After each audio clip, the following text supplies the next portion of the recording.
महाशिवरात्रि ପାଇଁ ଚଳଚଞ୍ଚଳ राज्यर समस्त शैवपीठ राति 10टा ପରେ ଉଠିବ ମହାଦୀପ। महाशिवरात्रि ପାଇଁ ଚଳଚଞ୍ଚଳ राज्यर समस्त शैवपीठ राति 10ଟା ପରେ ଉଠିବ ମହାଦୀପ। ଆଠଗଡ଼ର ଆରାଧ୍ୟ ବାବା ଧବଳେଶ୍ୱରଙ୍କ ପୀଠରେ ମଧ୍ୟ ଭକ୍ତଙ୍କ ଭିଡ଼ ଜମିଛି। କେତକୀ ଫୁଲରେ ସଜେଇ ହୋଇ ବଡ଼ସିଂହାର ବେଶରେ ଶ୍ରଦ୍ଧାଳୁଙ୍କୁ ଦର୍ଶନ ଦେଉଛନ୍ତି ବାବା ଧବଳେଶ୍ୱର।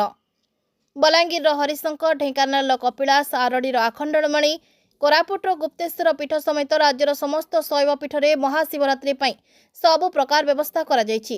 ସେପଟେ ଆଜି ମଧ୍ୟ ଜାଗର ପାଇଁ ଶ୍ରୀଲିଙ୍ଗରାଜ ମନ୍ଦିରରେ ଭକ୍ତଙ୍କ ପ୍ରବଳ ଭିଡ଼। ମନ୍ଦିର ମୁଖ୍ୟ ଫାଟକଠାରୁ ଆରମ୍ଭ କରି ବଢ଼େଇବାଙ୍କ ଛକ ପର୍ଯ୍ୟନ୍ତ ଲୋକଙ୍କ ପ୍ରବଳ ଭିଡ଼ ଦେଖିବାକୁ ମିଳିଛି। ପୂର୍ବ ନିର୍ଦ୍ଧାରିତ 3 ନିର୍ଘଣ୍ଟ ଅନୁଯାୟୀ ଭୋର 3:30ରେ ପ୍ରଭୁ ଲିଙ୍ଗରାଜଙ୍କ ଦ୍ୱାରଫିଟା ନୀତି ଅନୁଷ୍ଠିତ ହୋଇଛି। ସକାଳ 3ରୁ 3:30 ପର୍ଯ୍ୟନ୍ତ ପ୍ରଭୁ ଲିଙ୍ଗରାଜଙ୍କ ମଙ୍ଗଳ ଆଳତୀ ଓ ଅବକାଶ ନୀତି ଅନୁଷ୍ଠିତ ହୋଇଛି। ଆଜି ମହାଶିବରାତ୍ରି ପାଇଁ ଦିନ 11ଟା ପର୍ଯ୍ୟନ୍ତ ଭକ୍ତଙ୍କୁ ସାହାଣ ମେଳା ଦର୍ଶନ ଦେଉଛନ୍ତି ଶ୍ରୀଲିଙ୍ଗରାଜ ମହାପ୍ରଭୁ।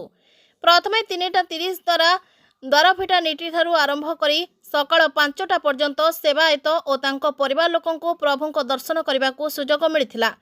ସକାଳ 5ଟା ପରେ ସାଧାରଣ ଭକ୍ତଙ୍କ ପ୍ରବେଶ ପାଇଁ ଅନୁମତି ମିଳିଥିଲା। ଭକ୍ତଙ୍କ ପ୍ରବଳ ସମାଗମକୁ ଦୃଷ୍ଟିରେ ରଖି ସୁରକ୍ଷା ବ୍ୟବସ୍ଥାକୁ କଡ଼ାକଡ଼ି କରାଯାଇଛି। ସକାଳୁ ମନ୍ଦିରରେ ପହଞ୍ଚି ସୁରକ୍ଷା ଦାୟିତ୍ୱର ତଦାରଖ କରିଛନ୍ତି 2 ଡିସିପି ଜଗମୋହନ ମୀନା ଓ ପିନାକ ମିଶ୍ର। ସୁରକ୍ଷା ଦାୟିତ୍ୱରେ ମୁତୟନ ଅଛନ୍ତି 48 ପ୍ଲାଟୁନ୍ ଫୋର୍ସ। ଏହାସହ 4 ଡିସିପି ପାହ୍ୟା ଅଧିକାରୀ, 5 ଅତିରିକ୍ତ ଡିସିପି ପାହ୍ୟା ଅଧିକାରୀ, 15 ଏସ୍ପି, 28 ଇନ୍ସପେକ୍ଟର ଏବଂ 122 ଏସ୍ଆଇ ସୁରକ୍ଷା ଦାୟିତ୍ୱରେ ଅଛନ୍ତି। ସୁରକ୍ଷାକୁ ଦୃଷ୍ଟିରେ ରଖି ବ୍ୟାରିକେଡ୍ ମଧ୍ୟରେ ଭକ୍ତଙ୍କୁ ଦର୍ଶନ କରିବାକୁ ଛଡ଼ାଯାଉଛି। ସକାଳ ପ୍ରହରରୁ ଭକ୍ତଙ୍କ ଭିଡ଼ ମନ୍ଦିରର ସିଂହଦ୍ୱାରଠାରୁ ଆରମ୍ଭ ହୋଇ ବଢ଼େଇବାଙ୍କ ଛକ ପର୍ଯ୍ୟନ୍ତ ଲମ୍ବିଥିବା ଦେଖିବାକୁ ମିଳିଛି।